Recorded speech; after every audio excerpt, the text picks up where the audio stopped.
Bismillahirrahmanirrahim. Assalamualaikum warahmatullahi wabarakatuh. Baik, marilah acara pada pagi hari ini kita mulai. Sebelum dimulai, saya bacakan susunan acara. Acara yang pertama yaitu pembukaan, acara kedua sambutan dari kepala sekolah, acara ketiga yaitu penyampaian materi, acara yang keempat lain-lain atau tanya jawab, acara yang kelima doa, dan acara keenam yaitu penutup. Untuk mempersingkat waktu, marilah acara pada pagi hari ini kita buka dengan memulai kita bersama-sama. Ila hadratin Nabi Mustafa Rasulullah sallallahu alaihi wasallam. Saya mulai Al-Fatihah. A'udzubillahi minasyaitonir rajim.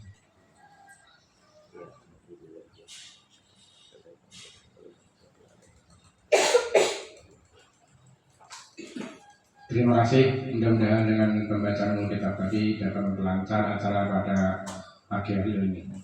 Mengingat yang kedua yaitu sambutan dari kepala sekolah, kepada beliau dipersilahkan. Bismillahirrahmanirrahim. Assalamualaikum warahmatullahi wabarakatuh. Salam sejahtera untuk kita semua.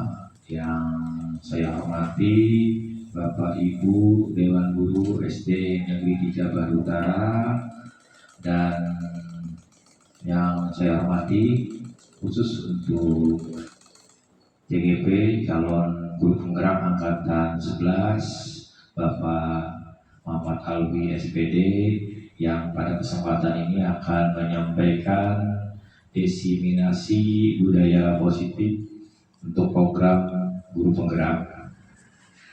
Pertama-tama, marilah kita panjatkan puji syukur kehadirat Allah Subhanahu wa Ta'ala, Tuhan yang Maha Esa, atas limpahan rahmat dan karunia-Nya kita dapat berkumpul di dalam ruangan ini dalam keadaan sehat walafiat untuk mengikuti kegiatan diseminasi budaya positif program guru penggerak angkatan 11. Bapak Ibu yang saya hormati, sebagaimana kita ketahui, program guru penggerak merupakan salah satu upaya usaha pemerintah dalam meningkatkan kualitas pendidikan, yang tujuan program tersebut untuk menciptakan guru-guru yang unggul dalam hal akademis maupun dalam hal kepedulian terhadap perkembangan karakter anak didiknya. Nah, diharapkan program pendidikan guru penggerak ini terciptanya perubahan di lingkungan sekolah yang dimulai dari perubahan positif dari pola berpikir dan tingkah laku para guru maupun siswanya. Nah,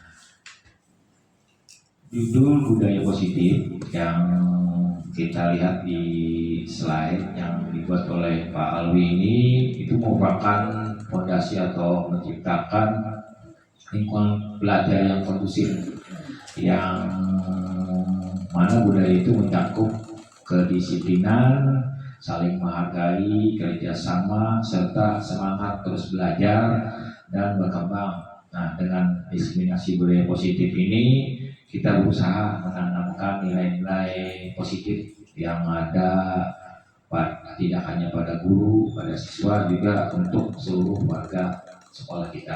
Nah, mudah-mudahan apa yang disampaikan oleh Pak Alwi itu dapat kita simak bersama-sama, kita pelajari, kita terapkan nanti di tugas kita keseharian. Nah, untuk itu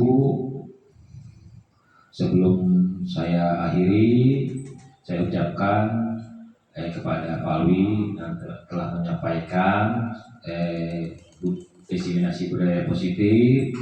Demikian yang dapat saya sampaikan. Semoga Allah Subhanahu wa Ta'ala, Tuhan yang Maha Esa, senantiasa memberikan bimbingan dan kekuatan kepada kita semua dalam menjalankan tugas kita sehari-hari. Belum tutup sambutan ini dengan mengucapkan wabillahi taufiq wal hidayah. Wassalamualaikum warahmatullahi wabarakatuh.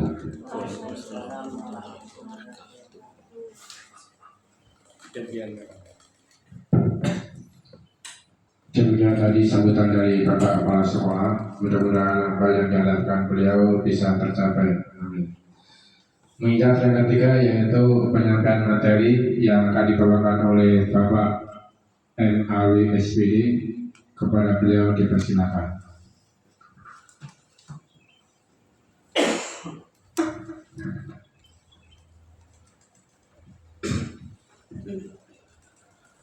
Assalamualaikum warahmatullahi wabarakatuh. Yang saya hormati Bapak Kepala Sekolah SDN 3 Bahar Utara. Yang saya hormati Bapak dan Ibu Guru SDN 3 Bahar Utara. Pertama-tama marilah kita panjatkan puji dan syukur kehadirat Allah Subhanahu wa taala karena atas limpahan rahmat dan karunia-Nya sehingga pada kesempatan ini kita hadir di ruangan ini dalam keadaan sehat walafiat. Salawat serta salam telah kita aturkan kepada junjungan kita Nabi besar Muhammad SAW sebagai Nabi yang membawa rahmat seluruh alam. Baik, langsung aja Bapak Ibu. Pertama saya ucapkan terima kasih kepada Bapak dan Ibu semua yang berkenan hadir dalam kegiatan diseminasi budaya positif pemenuhan tugas modul 1.4 calon guru penggerak.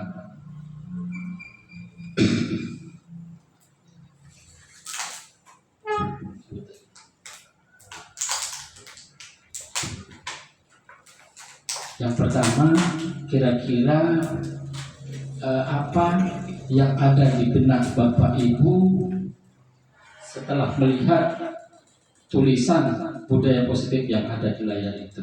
Kira-kira apa Pak Hadi yang ada di benak kalian? Atau apa yang terbayang di dalam pikiran kalian ketika melihat budaya positif tersebut? Apa Pak Hadi kira-kira? Budaya, berarti kebiasaan malah. Berarti kebiasaan yang baik Pak, keseharian dalam lingkungan sekolah. Keseharian dalam lingkungan sekolah. Jadi budaya positif penting nggak bagi kita? Penting nggak bagi lingkungan kita? Penting nggak bagi anak-anak kita? Itu tentunya sangat penting. Kenapa sangat penting? Karena akan menumbuhkan motivasi intrinsik bagi anak-anak kita, bagi lingkungan kita,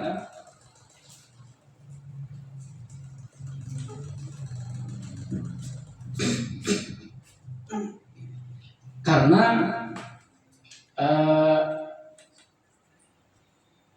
budaya positif mampu menumbuhkan motivasi yang ada dalam diri anak sehingga terbentuk karakter yang baik.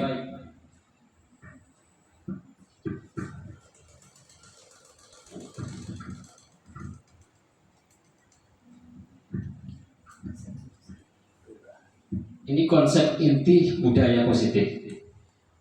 Konsep inti budaya positif yang pertama perubahan paradigma belajar, kemudian ada disiplin positif, kemudian ada nilai-nilai kebajikan, kemudian ada kebutuhan dasar manusia, motivasi perilaku manusia, posisi kontrol guru, kemudian keyakinan kelas, kemudian segitiga restitusi.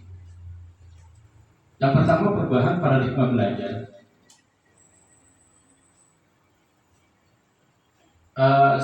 Saat ini sering kita mengajar dengan metode lama, yaitu pendidikan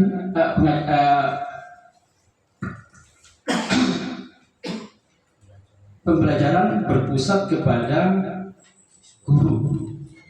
Tapi sekarang ada yang saat ini kita pelajari bersama bahwa pembelajaran itu berpusat kepada siswa atau yang lebih dikenal dengan pembelajaran berdiferensiasi.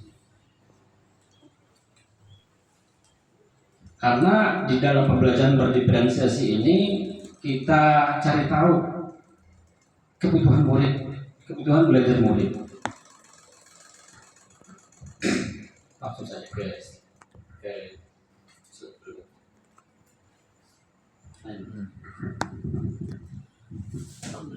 Pembelajaran paradigma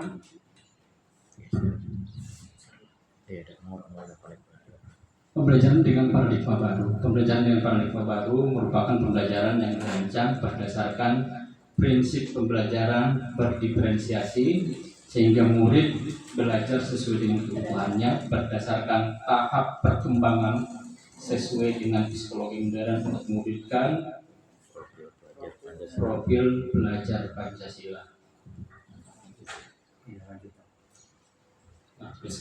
Miskonsepsi tentang teori kontrol. Yang pertama, ilusi tentang guru untuk mengontrol murid. Kemudian ilusi bahwa semua penguatan positif, efektif dan bermanfaat. Kemudian ilusi bahwa kritik dan membuat rasa bersalah mampu menguatkan karakter. Kemudian ilusi bahwa orang dewasa berhak memaksa.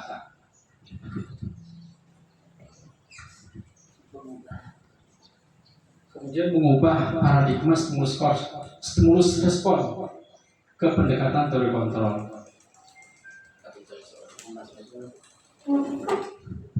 Menurut stimulus respon, realitas kebutuhan kita sama. Kemudian kalau menurut teori kontrol, realitas kebutuhan kita berbeda.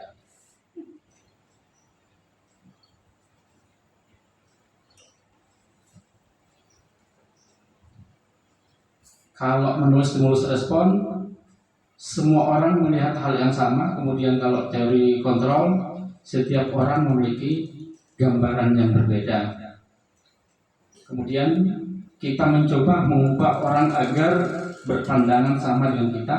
Kalau menurut teori kontrol, kita berusaha memahami pandangan orang lain tentang dunia. Kemudian perilaku buruk dilihat sebagai suatu kesalahan kalau menurut stimulus respon. Kemudian kalau teori kontrol, semua perilaku memiliki tujuan.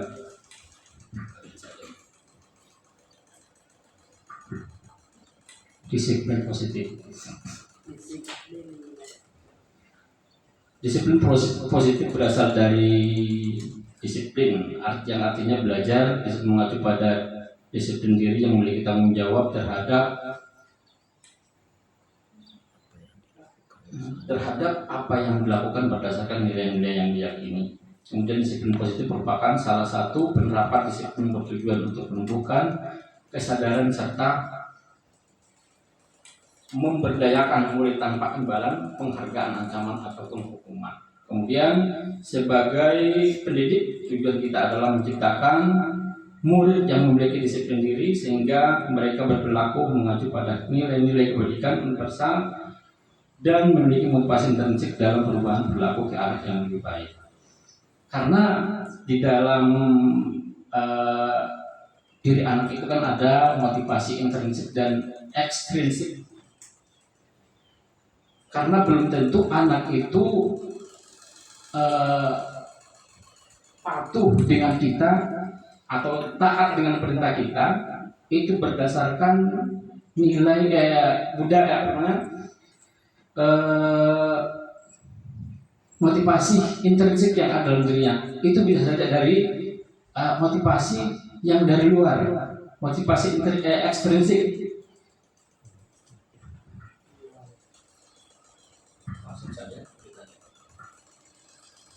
Nah, nilai-nilai kebajikan ini ada nilai yang disepakati bersama lepas dari suku, bangsa dan agama, bahasa maupun latar belakangnya, kemudian ada profil belajar Pancasila, beriman dan bertakwa kepada Tuhan Yang Maha Esa, berakhlak mulia, berkebinekaan global, gotong royong, mandiri, kreatif dan bernalar kritis. Kemudian di primordial program toleransi, rasa hormat, integritas, mandiri, menghargai, antusias, empati, pengetahuan, kreativitas, kerjasama, percaya diri dan komitmen. Kemudian kalau di keterampilan hidup dapat percaya, hati, mendengar, aktif dan mendengarkan orang lain dan memberikan yang terbaik dari diri. Lanjut saja. Kemudian kebutuhan dasar manusia. Kebutuhan dasar manusia adalah segala sesuatu yang kita lakukan untuk mendapatkan apa yang kita inginkan. Seluruh tindakan yang kita lakukan memiliki tujuan tertentu, dan semua usaha yang terbaik yang kita lakukan adalah dalam rangka agar dapat kita terpenuhi dengan baik. Nah, ada 5 kebutuhan dasar manusia yang Yang pertama bertahan hidup, yaitu makanan, pakaian, tempat tinggal, dan keamanan dan kesehatan. Kemudian kasih sayang dan rasa diterima, yaitu rasa diterima, dipedulikan, berbagi, kerjasama, menjadi bagian dalam kelompok. Kemudian penguasaan harga diri, keinginan untuk dianggap. Kemudian kebebasan, mandiri, memiliki pilihan mencoba hal baru. Kemudian mampu mengendalikan arah dirinya. Kemudian kesenangan, bermain, humor, antusiasme, dan tertawa. Kadang-kadang anak-anak itu melakukan hal-hal yang kurang, yang tidak baik menurut kita, tapi itu belum tentu. Tapi itu mungkin saja mereka itu memenuhi kebutuhan, karena ada 5 kebutuhan dasar yang harus dipenuhi. Misalnya ada anak yang makan di dalam kelas, sementara kita mengajar, kemungkinan besar dia itu belum sarapan, jangan langsung dimarahi. Atau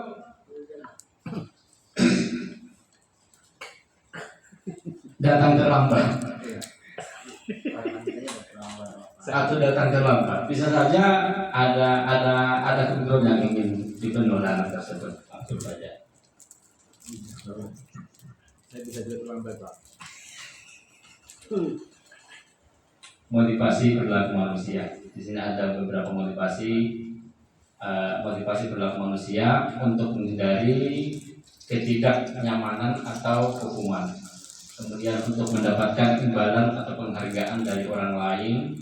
Jadi kedua motivasi ini, baik itu untuk menghindari ketidaknyamanan atau hukuman, untuk mendapatkan imbalan atau penghargaan dari orang lain, keduanya ini motivasi intrinsik. Jadi yang kita harapkan kepada anak kita, munculnya motivasi intrinsik, tumbuhnya motivasi intrinsik yang ada dalam diri anak. Karena kalau motivasi dalam diri anak itu tumbuh, walaupun tidak kita lihat, itu tetap akan berkelakuan dengan baik, walaupun tanpa kita suruh, walaupun tanpa kita perintahkan, tetap akan. Kalau motivasi intrinsik yang muncul dalam dirinya akan baik untuk menjadi orang yang mereka inginkan dan menghargai diri sendiri dengan nilai yang mereka percaya. Ini ada hukuman, konsekuensi, dan restitusi. Kalau hukuman kalimatnya seperti ini, kalau hukuman biasanya tidak terencana atau tiba-tiba, kemudian murid tidak tahu apa yang akan terjadi jika tidak dilibatkan, bersifat satu arah, kemudian berupa hukuman fisik atau psikis. Apa bedanya antara hukuman, konsekuensi, dan restitusi? Jadi kalau konsekuensi terencana disepakati sesuai peraturan, kemudian murid tetap dibuat tidak nyaman, kemudian sikap guru selalu memonitor murid, kemudian kalau restitusi, proses menciptakan kondisi bagi murid untuk memperbaiki kesalahan, kemudian proses kolaborasi mengajarkan murid untuk mencari solusi sendiri. Kalau hukuman, ya seperti itu. Posisi kontrol guru. Posisi kontrol guru ada penghukum, ada teman, manajer, pembuat rasa bersalah, dan pemantau. Nah, contoh penerapan 5 posisi kontrol guru. Ada kasus satu. Kasus yang pertama, siswa tidak memakai atribut lengkap pada saat upacara bendera. Kemudian hormat pada bendera selama 1 jam. Itu hukuman. Spontan kan? Spontan. Kemudian yang berapa kali Bapak Ibu harus memberitahu kamu selalu saja mengecewakan Bapak Ibu. Jadi ini termasuk contoh membuat merasa bersalah. Kalimatnya seperti ini. Berapa kali Bapak Ibu harus memberitahu kamu selalu saja mengecewakan Ibu. Ini membuat rasa bersalah.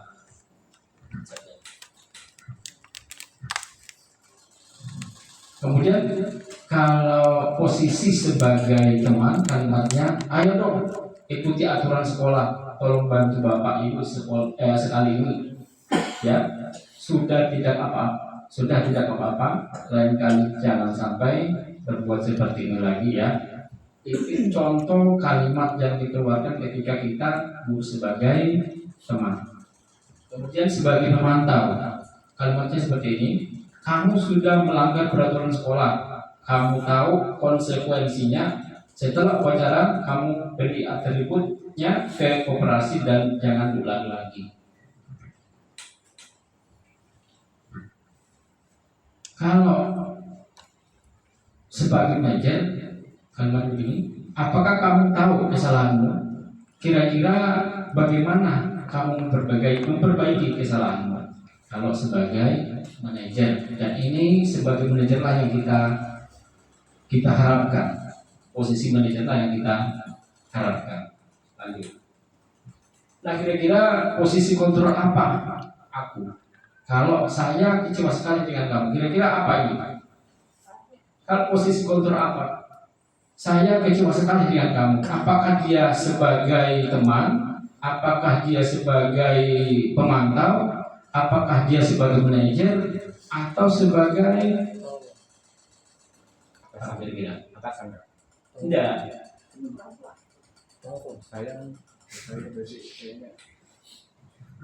Posisi kontrol tadi itu. Kira-kira kalau kata-katanya seperti ini, saya kecewa sekali dengan kamu. Apakah dia itu sebagai teman? Apakah dia sebagai manajer atau sebagai apa kira-kira ini? Teman kalau Sebagai apa? teman ya. Apa Pak Supian? Mas Supian yang tahu itu. Ini Pak kembali slide sebelumnya Pak. Nah, Yang slide kontrol mulailah. penghukum. Hormat pada pendidikan, hormat pada bendera. Apakah dia sebagai teman, apakah sebagai pemantau, apakah dia sebagai manajer? Yang tadi itu, kalau sebagai teman kan kalimatnya, ayo dong ikuti aturan sekolah, tolong bantu Bapak Ibu Bapak sekali ini yang sudah tidak apa-apa dan kali jangan sampai berbuat seperti ini lagi. Kalau kita berdiri sebagai teman, tapi kalau kita sebagai pemantau, kalimatnya begini, kamu sudah melanggar, contoh kalimatnya begini, tapi boleh aja kalimat yang lain, cuma ini salah satu contoh kalimat yang salah satu contohnya, kamu sudah melanggar peraturan sekolah, kamu tahu konsekuensinya. Setelah upacara kamu beri atributnya ke koperasi dan jangan diulangi lagi. Ini posisi sebagai pemantau. Dan ini posisi manajer. Apakah kamu tahu kesalahanmu? Kira-kira bagaimana kamu memperbaiki kesalahanmu? Ini posisi manajer. Nah, kira-kira kalau kata-kata ini Manajer. di mana posisi apakah kita? Saya kecewa sekali dengan kamu. Manajer. Di antara memantau dan manajer kan? Ada 5 tadi ya? Lima. Nah ini ada penghukum, ada pembuat merasa bersalah. Kalau pembuat merasa bersalah, berapa kali Bapak Ibu harus memberitahu kamu? Ada kecewa ya. Kamu selalu saja mengecewakan Bapak Ibu. Berarti pembuat merasa bersalah. Bersalah Pak. Iya. Oh, pembuat merasa bersalah. Ada Ya. kecewanya tuh. Betul. Kecewanya ada kecewa. Ini bingung. Ini pembuat merasa bersalah. Lima Ini adalah kontrol. kata-kata yang bisa membuat siswa kita merasa bersalah. Lanjut.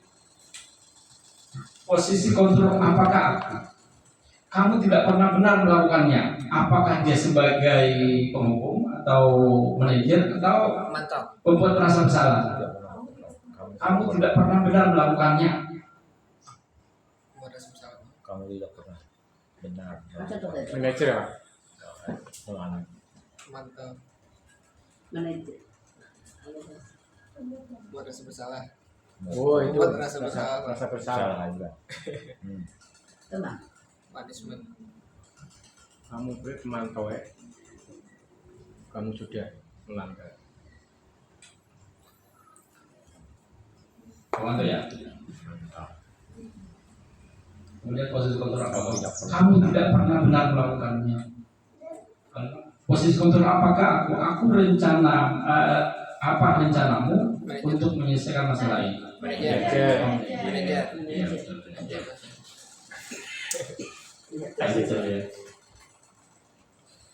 Ayolah, Teman. lakukan dari Bapak Ibu. Teman-teman. Iya, betul teman. Posisi sebagai teman.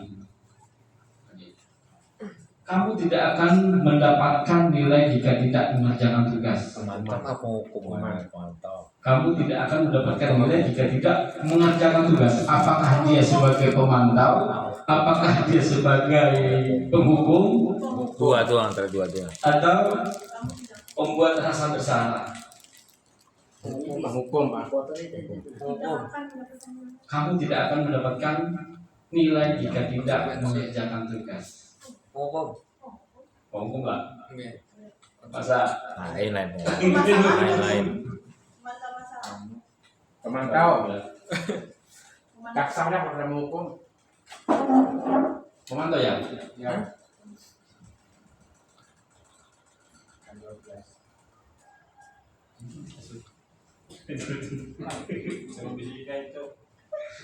Hormat pada panggilan. Pemantau ya? Kamu tidak akan mendapat nilai yang Mantap.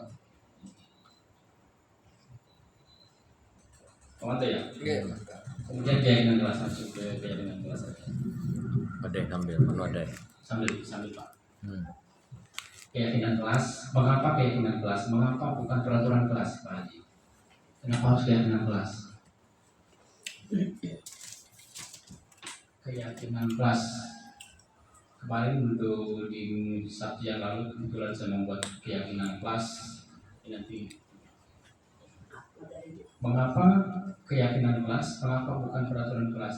Karena keyakinan kelas ini juga akan menumbuhkan motivasi dan menumbuhkan motivasi dalam diri anak. Kalau sebuah keyakinan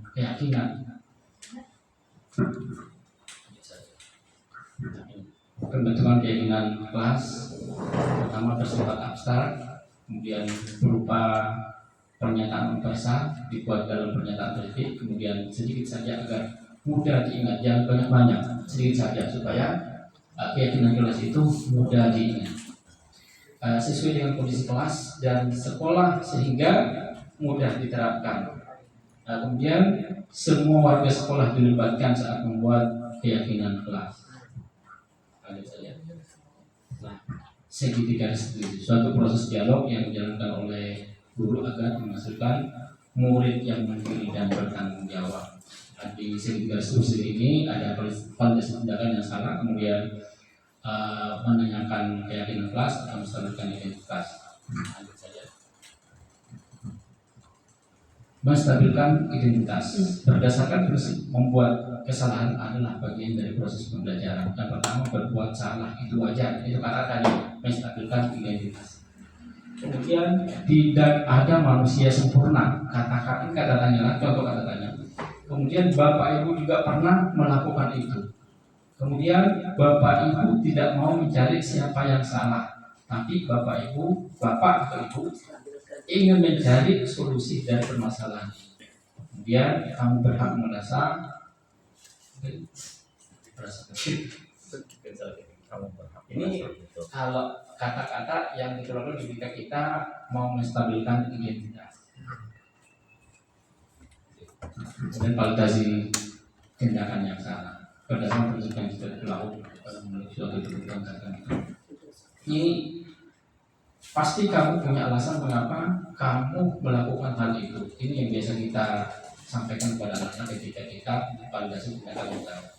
Padahal kamu bisa melakukan yang lebih buruk dari itu ya. Kemudian kamu patut bangga karena melindungi sesuatu yang penting buatmu. Kamu melakukan karena mempertahankan sesuatu penting bagimu. Ini validasi tindakan yang salah.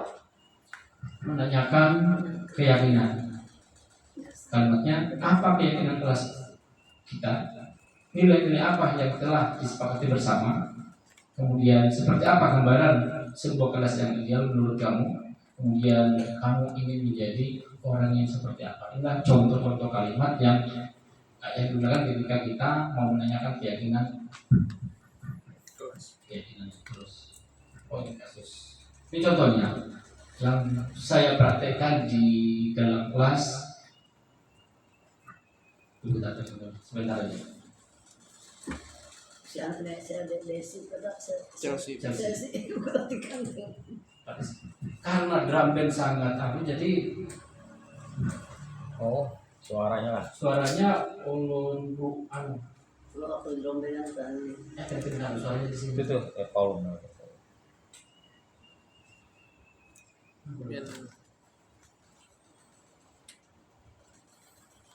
Itu Pak kanan tuh.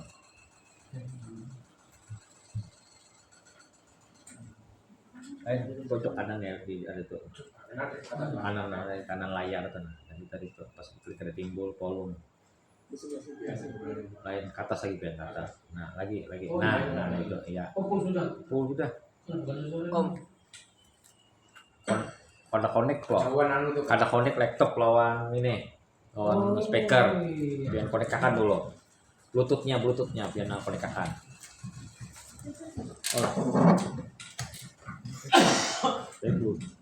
Ini Bluetooth ini pelan-pelan.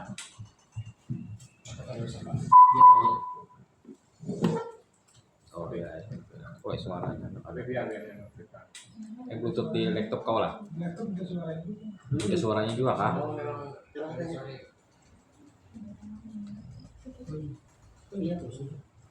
Pula.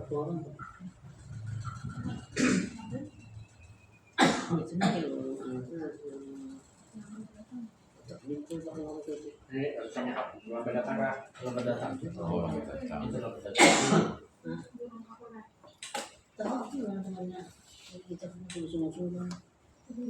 Tapi Pak, lu hormat bendera 1 jam. Lagi sama ya. Kenapa ya suaranya?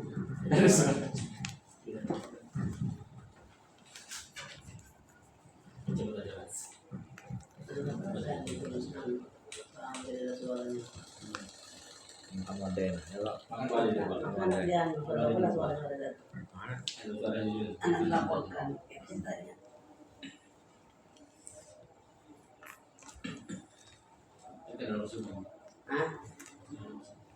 Kan jangan salah itu. Boleh bilang apa ada.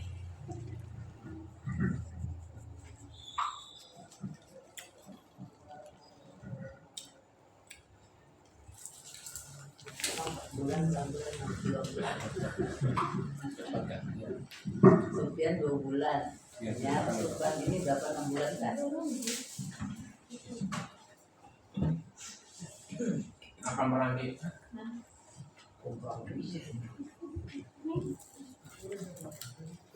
Apam Please. Jadi di bawah sini bagi. Coba nanti. Jadi di bawah gue. Selsi.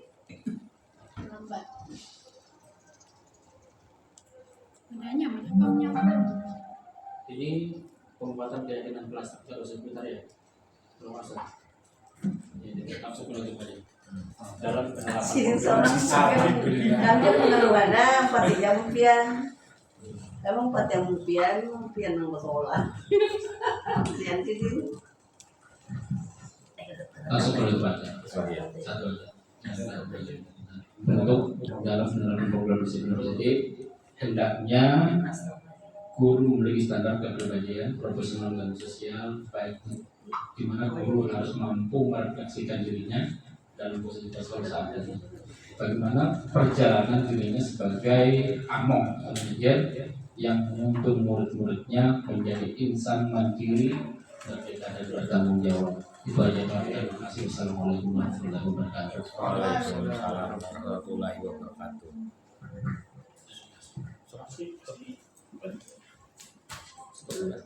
Sampai cedong lagi. Suara tadi itu berapa? Nanti dikakap. Oh iya. Demikian tadi penyampaian materi yang tadi disampaikan oleh Bapak Nawi. Mudah-mudahan apa yang disampaikan beliau bisa kita laksanakan dengan baik. Menginjak acara selanjutnya yaitu acara saran-saran atau tanya jawab yang perlu ditanyakan atau silakan. Waktu saya silakan kepada para undangan.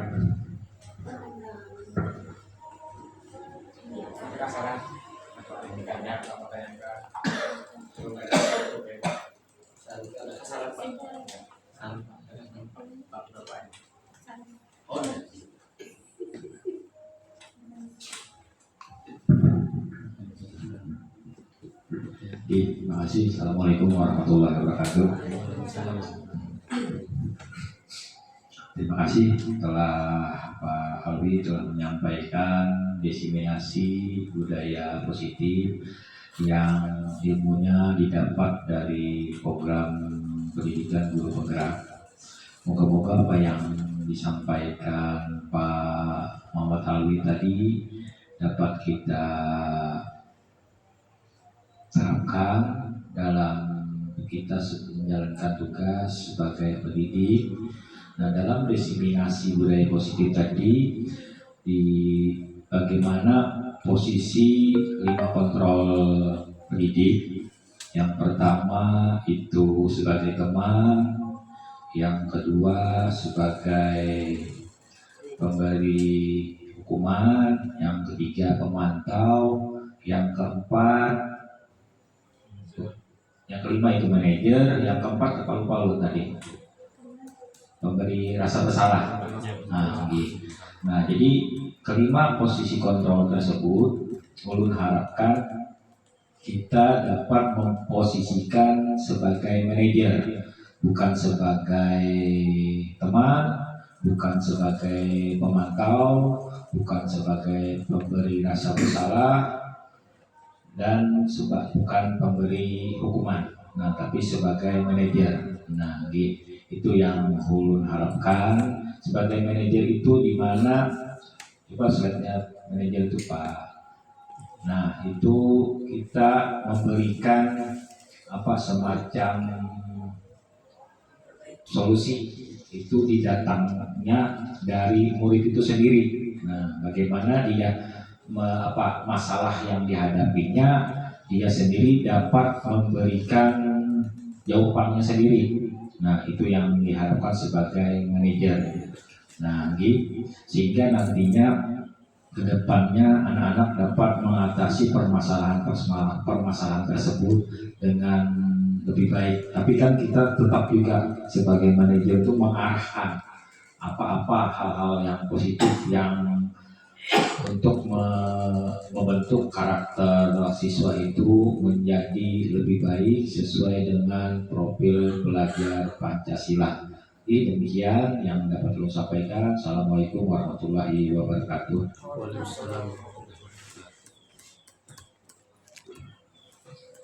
Demikian tadi acara saran-saran yang telah disampaikan oleh Bapak Kepala Sekolah SDN Tegal Utara. Acara selanjutnya yaitu acara penutup. Marilah acara pada siang hari ini kita tutup dengan bacaan hamdalah bersama-sama. Alhamdulillah.